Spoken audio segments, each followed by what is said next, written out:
எப்படியாவது காப்பாத்தியே ஆகணும். எழில் எங்க போயிருக்கா அப்படின்னே தெரியாம பார்த்தீங்கன்னா, நம்ம கயல் வந்து ரொம்பவே வந்து ஃபீல் பண்ணிக்கிட்டே இருப்பாங்க. ஸோ எந்த பக்கம் தேடினாலுமே நம்ம எழில பத்தி எதுவுமே தெரிய மாட்டேங்குது அப்படிங்கிற மாரி நெனச்சுக்கிட்டு இருக்கும்போது, நம்ம சக்தி வந்து ஒரு சரியான ஐடியா குடுக்குறாங்க. என்ன அப்படின்னா, நம்ம இதுக்கு மேல இப்படியே வந்து வெயிட் பண்ணிக்கிட்டு இருந்தா அது சரிப்பட்டு வராது. ஒருவேளை எழில் உண்மையிலேயே வந்து உன்கிட்ட கோச்சிட்டு போயிருந்தாலும், உன் மேல கோவப்பட்டு போயிருந்தாலுமே, இவ்ளோ நாள் ஆகியுமே அவர் திரும்ப வந்து வராமயோ, அல்லது கால் அட்டெண்ட் பண்ணாமயோ, எதுவுமே பண்ணாம இருக்கிறதுக்கு வாய்ப்பில்ல. அப்படி ஒண்ணும் அவ்ளோ பெரிய பிரச்சனை எங்க நடக்கல கையல். அவர் வந்து இந்த அளவுக்கு கோச்சிட்டு போறதுக்கு. அப்படிங்கிற மாரி பார்த்தீங்க அப்படின்னா, நம்ம சக்தி வந்து சொல்றாங்க. ஸோ, அதனால நம்ம ஒரு முக்கியமான இடத்துக்கு போணும். நீ வா அப்படின்னு சொல்லிட்டு கையில கூட்டிட்டு பார்த்தீங்கன்னா, 2 பேருமே கிளம்பி போறாங்க. ஸோ, நேரா பார்த்தீங்க அப்படின்னா, கமிஷனர் ஆஃபீஸ் பக்கத்துல போறாங்க. வெளியில நின்னுட்டு வந்து கையல் சொல்றாங்க, "சக்தி கமிஷனர் ஆஃபீஸா? இப்ப எதுக்கு நம்ம இங்கெல்லாம் வந்து வந்திருக்கோம்? வேண்டாம் வா சக்தி நம்ம வீட்டுக்கு போலாம்." அப்படிங்கிற மாரி கையல் சொல்றாங்க. "கையல் ஒரு நிமிஷம் இரு. நான் சொல்றத கேளு. இப்போ எதுக்காக நீ வந்து இவ்ளோ அவசரப்படுற?" அப்படின்னு கேட்கும்போது, "இல்ல சக்தி நீ பண்றது எனக்கு வந்து சரியா படல. நான் எழில் வந்து கண்டிப்பா வந்து பார்த்தீங்கன்னா, எனக்கு என் மேல கோவப்பட்டு தான் போயிருப்பாரே தவிர, மத்தபடிலாம் எதுவும் ஆயிருக்காது. நீ இந்த மாரி கமிஷனர் ஆஃபீஸ் வரைக்கும் வர்ற அளவுக்குலாம் இது ஒண்ணும் பெரிய பிரச்சனை இல்ல." அப்படிங்கிற மாரி வந்து நம்ம கையல் வந்து சொல்றாங்க. "இல்ல கையல் நான் சொல்றத கேளு. இவ்ளோ நாள் ஆகியும் நம்ம எழில பத்தி எதுவுமே நம்மளால தெரிஞ்சுக்க முடியல. அவர் போற இடத்துக்கா இருக்கட்டும், அவருக்கு தெரிஞ்சவங்களா இருக்கட்டும், எல்லார்கிட்டயுமே நம்ம விசாரிச்சாச்சு. ஆனாலுமே வந்து எழில் பத்தின எந்த விஷயமுமே நமக்கு தெரியல. இத இப்படியே விட்டோம் அப்படின்னா, நமக்கு தான் பின்னாடி பிரச்சனை ஆகும். அது மட்டும் கிடையாது. உன் மாமியார் வந்து தேவையில்லாம உன் மேல வந்து வீண் பழி போட்டு தான் இப்படி சோஷியல் மீடியா ஃபுல்லா உன்ன பத்தி தப்பா வந்து பரப்ப விட்டுருக்காங்க. இது எல்லாமே சரியாகணும் அப்படின்னா, அதுக்கு ஒரே வழி உன் புருஷன் எழில் வந்து இங்க வந்தே ஆகணும். அவர் வந்தா மட்டும் தான் இதுக்கெல்லாம் ஒரு முற்றுப்புள்ளி கிடைக்கும். நீ எந்த தப்பும் பண்ணல. இது எல்லாமே உன் மாமியார் பிளான் பண்ணி பண்ண விஷயம் அப்படின்னு சொல்லிட்டு எல்லாருக்குமே தெரிய வரும். அதுக்காக தான் வந்து இப்ப நம்ம வந்து கமிஷனர் ஆஃபீஸ்க்கு வந்து கமிஷனர்கிட்டயே டைரக்ட்டா வந்து எழில காணோம் அப்படின்னு சொல்லிட்டு கம்ப்ளைண்ட் குடுப்போம் அப்படிங்கிற மாரி சொல்றாங்க. இல்ல சக்தி நீ சொல்றதெல்லாம் சரிப்பட்டு வராது. கண்டிப்பா வந்து நீ கம்ப்ளைண்ட் பண்ற அளவுக்குலாம் எழிலுக்கு ஒண்ணும் ஆயிருக்காது அப்படிங்கிற மாரி நம்ம கயல் வந்து ரொம்பவே பார்த்தீங்கன்னா அடமெண்ட்டா இருப்பாங்க. பட் இருந்தாலுமே நம்ம சக்தி வந்து இருக்கிற விஷயத்த வந்து எடுத்து புரிய வச்சு ஒரு வழியா வந்து கம்ப்ளைண்ட் குடுக்க ஒத்துக்க வச்சுருவாங்க. ஸோ 2 பேருமே உள்ள போறாங்க. அண்ட் உள்ள போயிட்டு கமிஷனர் கிட்ட வந்து இந்த மாதிரி என் புருஷன் எழில வந்து காணோம். நாங்க கம்ப்ளைண்ட் பண்ணணும் அப்படிங்கிற மாரி சொல்லும்போது, அந்த ஆம் அந்த கமிஷனரும் பார்த்தீங்கன்னா, ஒரு நிமிஷம் வந்து யோசிக்கிறாரு. "ஏம்மா நான் சொல்றேன்னு சொல்லிட்டு தப்பா நெனச்சுக்காதீங்க. இந்த சோஷியல் மீடியால நெறைய வீடியோ பரவிக்கிட்டு இருக்கு. உங்க மாமியார் கூட உங்கள பத்தி வீடியோ போட்டிருந்தாங்க.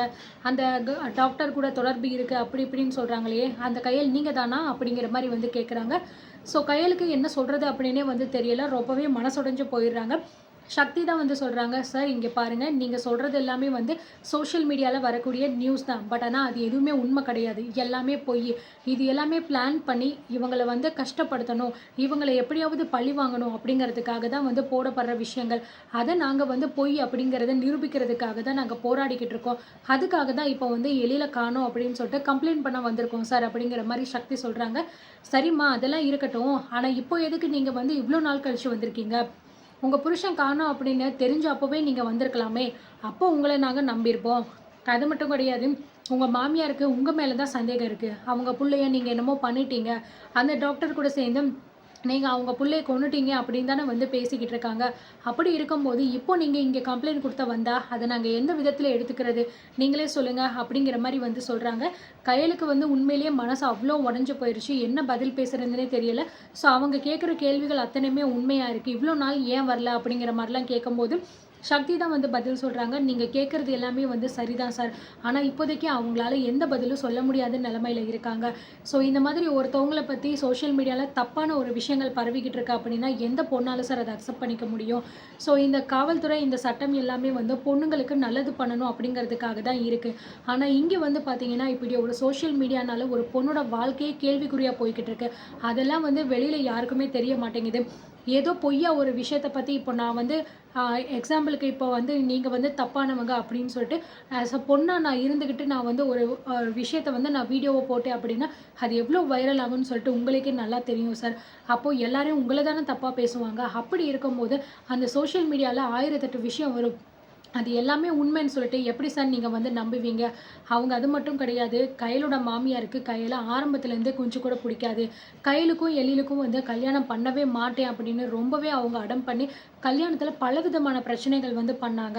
அது எல்லாத்தையும் தாண்டி தான் எழில் வந்து கயல கல்யாணம் பண்ணி தான் தீருவேன் அப்படின்னு ஒத்த கால்ல நின்னு கல்யாணம் பண்ணிக்கிட்டாரு. அப்படி இருக்கும்போது எப்படி சார் இந்த மாரிலாம் நடக்கும்? அவங்க தான் அப்படி பொய் சொல்றாங்க அப்படின்னா, நீங்களுமே அதே சொல்லி, இப்படி நீங்க பாதிக்கப்பட்டவங்கள கஷ்டப்படுத்துறது நியாயமா சார்? அப்படிங்கிற மாரி வந்து நம்ம சக்தி பேசுறாங்க.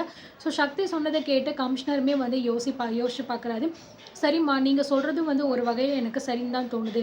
என்னதான் சோஷியல் மீடியால வந்திருந்தாலும், அதுக்கு சரியான ப்ரூஃப் இல்ல. அதனால சரி ஓகே, அவங்க சொல்றத நான் வந்து நம்பல. இப்போ இவ்ளோ நாள் கழிச்சு நீங்க வந்து இந்த மாரி உங்க ஹஸ்பண்ட காணோன்னு தேடி வந்திருக்கீங்களே, நீங்க ஏன் ஆரம்பத்துல வரல? அப்படிங்கிற மாரி வந்து கேட்குறாங்க. சார் அது வந்து சார் என் ஹஸ்பண்டுக்கும் எனக்கும் இதுவரைக்கும் எந்த பிரச்சனையும் வந்ததில்ல சார். இது வந்து எங்களோட ஃபேமிலி பிரச்சனை தான் சார். என் தங்கச்சிக்கு வந்து கல்யாணம் முடிவு பண்ணியிருந்தோம். அந்த பையனுக்கு பார்த்துருக்கிற மாப்பிள்ளைய வந்து என் தங்கச்சிக்கு புடிக்கல. இந்த கல்யாணம் வேண்டாம் அப்படின்னு சொல்லிட்டு சொல்லியிருந்தா. ஆனா வந்து அவ வந்து வேற ஒரு பையன லவ் பண்றேன் அப்படிங்கிற மாரி சொல்லியிருந்தா. இந்த விஷயம் வீட்ல இருக்கிற எல்லாருக்குமே தெரிஞ்சுச்சு. அது மட்டும் கிடையாது. என் தங்கச்சி எந்த பையன லவ் பண்றாளோ, அந்த பையனுக்குமே என் ஹஸ்பண்டுக்குமே கொஞ்சம் வந்து ஆகாது. ஸோ 2 பேருக்குமே அவர் கொஞ்சம் மனஸ்தாபம் அப்படிங்கிறது இருந்ததுனால, இந்த விஷயத்த கேள்விப்பட்டு என் ஹஸ்பண்ட் வந்து வேண்டாம் அந்த பையன கல்யாணம் பண்ணி வச்சீங்க அப்படின்னா, நான் இந்த வீட்ல இருக்க மாட்டேன் அப்படின்னு சொல்லிட்டு கோவப்பட்டு தான் சார் வந்து வெளியில போனாரு. ஆனா நிச்சயமா திரும்பி வந்துருவாரு அப்படிங்கிற மாரி தான் நான் நெனச்சிருந்தேன். ஆனா இப்போ வரைக்கும் அவர் வந்து வரல. இதுதான் சார் வந்து நடந்துச்சு. இதுதான் உண்ம. மத்தபடி வந்து என் மாமியார் சொல்ற எதுவுமே வந்து உண்ம கிடையாது. அவர் வந்து அவங்கள பொறுத்தவரைக்கும் என்னையும், எழிலையும் பிரிக்கணும். நான் வந்து எழில் கூட சேர்ந்து வாழவே கூடாது அப்படிங்கிற மாரி அவங்க நெனச்சுக்கிட்டு இருக்காங்க. அதனால தான் சார் என் மேல இப்படி அடுக்கடுக்கா வந்து பழி போட்டு என்ன பண்ணிக்கிட்டு இருக்காங்க. உண்மையிலேயே எழில் வந்து இருந்தாரு அப்படின்னா, நிச்சயமா இந்த ஒரு கேள்விக்கு அவரே பதில் சொல்லியிருப்பாரு. அவங்க அம்மா இந்த அளவுக்கு பேசுறாங்க அப்படின்னா, நிச்சயமா வந்து எழில் அதுக்கு ஒரு சரியான பதிலடி குடுத்திருப்பாரு. ஆனா, அவர் எங்க இருக்காரு அப்படிங்கிறது எங்களுக்கு தெரியல அப்படிங்கிற மாரி கயல் ரொம்பவே ஃபீல் பண்ணி அழுகுறாங்க. நீங்க சொல்றதெல்லாம் எனக்கு புரியுதும்மா. ஓகே தான். பட் இருந்தாலும் இத என்னால பார்த்தீங்கன்னா, வெளில வந்து அஃபிஷியலா வந்து என்னால வந்து எதுவும் பண்ண முடியாது.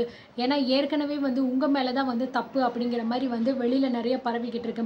இந்த நிலையில நீங்க சொன்னதா நான் கம்ப்ளைண்ட் எடுத்தேன் அப்படின்னா, அது வந்து கொஞ்சம் எங்களுக்கும் பிரச்சனையா தான் முடியும். அதனால முடிஞ்ச அளவுக்கு இந்த கேஸ நான் வேணும்னா அன்அஃபிஷியலா வேணா எடுக்க சொல்றேன்ம்மா. நீங்க சொல்றத வச்சு உங்க ஹஸ்பண்ட் எங்க போனாரு? கடைசில அவர் எங்க இருந்தாரு?